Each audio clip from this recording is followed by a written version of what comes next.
तो नमस्कार दोस्तों, प्रीलिम्स वाली वीडियो के बाद आप लोगों के कई सारे मेरे पास डीएम्स आए कि सर प्रीलिम्स तो निकल जाता है पर मेंस से डर लगता है और मेंस के मॉक में मार्क्स बिल्कुल भी बन नहीं रहे। तो आज हम बात करेंगे मेंस का मॉक आपको अटेम्प्ट करने का सही अप्रोच क्या होनी चाहिए, प्लस आप एग्जाम में कैसे उसको टैकल कर सकते हैं। सबसे पहले आप एक बात दिमाग में बैठा लीजिए कि मेंस कभी भी स्पीड का खेल नहीं रहा। Mains pure question selection plus accuracy का खेल है। अगर प्रीलिम्स एक T20 मैच है तो मेंस आराम से खेलने वाला टेस्ट क्रिकेट है, जहां आपको हर बॉल पर छक्का नहीं मारना बल्कि सही बॉल चुनकर उसको आराम से खेलना। आज मैं आपको बताने वाला हूं मेंस एग्जाम और मॉक टेस्ट को अटेम्प्ट करने की वही स्मार्ट अप्रोच जिसकी मदद से मैंने खुद भी सिलेक्शन लिया है। तो चलिए शुरू करते हैं। मेंस में हर सब्जेक्ट की एक अलग ही डिमांड होती है। पहले हमको ये समझना पड़ेगा कि आपको क्या गलती नहीं करनी है। सब्जेक्ट नंबर 1 बात करते हैं रीजनिंग की। मेंस की रीजनिंग सामने आते ही कभी भी हाई लेवल पजल में बिल्कुल भी मत फंसना, वो एक ईगो ट्रैप होता है। सबसे पहले रीजनिंग के मिसलेनियस टाइप क्वेश्चन अटेम्प्ट करिए, जैसे कोडेड सिलोजिज्म हो गया, कोडेड इनइक्वालिटी हो गया, डेटा सफिशिएंसी हो गया या फिर क्रिटिकल रीजनिंग अगर आपको आता है तो। जब आप मिसलेनियस पार्ट अटेम्प्ट कर लेंगे तो आपके 12-13 नंबर लगभग 15 नंबर बन जाएंगे आराम से। उसके बाद उस पजल को सर्च करो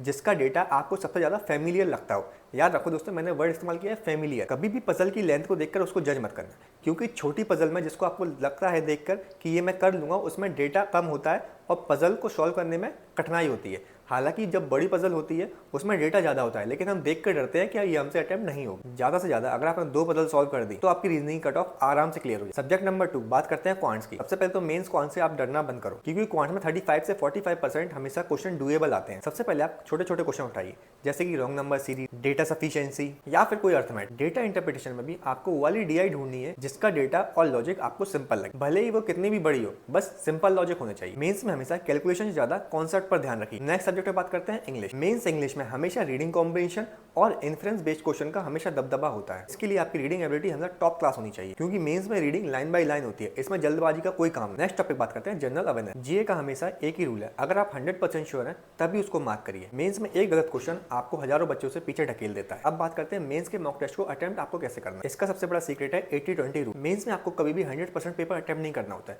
मेंस में अगर आपने 50 से 60% पेपर अटेम्प्ट कर दिया तो आपकी रैंकिंग हमेशा टॉप लिस्ट में होगी। मेंस के मॉक में हमेशा शुरुआत में 2 से 3 मिनट उसको स्कैन करने में दीजिए। एक एक क्वेश्चन को देखकर डिसाइड करिए कि ये क्वेश्चन मुझे करना है, ये क्वेश्चन मुझे बाद में करना है और ये क्वेश्चन मुझे हाथ में नहीं लगा। स्किप करने की आदत डालिए। जो बच्चा स्किप करना सीख गया उसका सिलेक्शन कोई नहीं रोक सकता। अगर मेंस मॉक में आपके मार्क्स कम आ रहे हैं तो उसकी टेंशन बिल्कुल ही मत लो। उसका मकसद सिर्फ एक ही है, आपको नया पैटर्न याद कराना। हर मेंस के मॉक के बाद आपको 2 से 2.5 घंटा देना है उसको डीप एनालिसिस करने में। एक नोटबुक बना लो जिसमें हमेशा नए कॉन्सेप्ट को नोट करिए। आपकी मेहनत जरूर रंग लाएगी, बस हमेशा अप्रोच सही रखिए। अगली वीडियो में हम बात करेंगे मेंस के बाद डिस्क्रिप्टिव पेपर को कैसे टैकल करें। अगर वीडियो हेल्पफुल लगी हो तो दोस्तों के साथ शेयर करिए। तब तक के लिए जय हिंद, जय भारत।